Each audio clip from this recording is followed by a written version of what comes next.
So ayan, another day, another bags, another order. So mag-open ta og items. I-check na to before na to ihapon. Napa siya paribon-ribon. So this is Picotin 18 Charis. Bitaw mo ni siya ang bucket bag, handbag. Oh, syalan kayo no.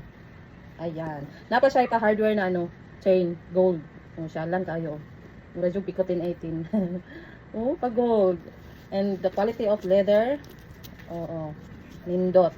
Wapahar. Cute. Pakikay. And mao ni siya sa pa ano, baba. May tiil-tiil. O diba? Check na to ang inner. Charen. Pa-adjust ha. Pa-adjust ang iyang organizer bag sa sulod. Tamo na lay adjust. Kaya dili man ako ang gamit. And na siya pa, ano ni? Pa greetings card, chorba and everything.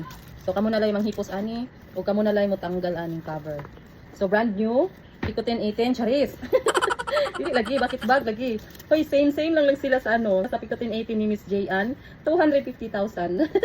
O di ba ta ako abrato ra kaayo, installment ta gyud. Oh, cute kayo. Same lang sila style ay. Ay pa hardware chain, gold and everything. Diba? Quality of leather niya is good man. Oh, kikay na kikay. Charis. Hindot ha. So next, charen. Ang atong pa Hermes. Ayan, ano yun siya. Muna ang atong trending bag karon. Na siya pa horsey nga chain and quality of leather.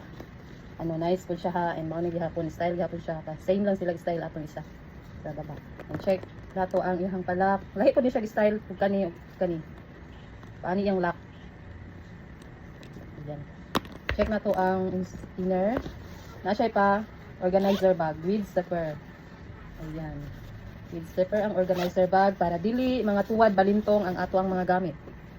Ayan, na siya. Ang quality sa iyang sulod, yun ani. Nice pa siya for the ball. Ayan. Oh, kikay na kaayo. Uy, girly kaayo siya style. Bucket bag. Open for installment.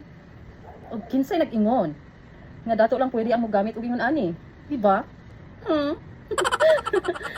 Pwede po taoy. Pwede din siya sa naka-dress, naka-skirt.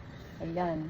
Pwede sa naka-t-shirt lang. Depende sa pagdala. Nara sa imuha. Naka-t-shirt lang ka. Simple lang. Kasi nag-ingon. Nga dato lang pwede mo gamit ug ingon ani. Laban. O bawi. Open for installment. PM lang.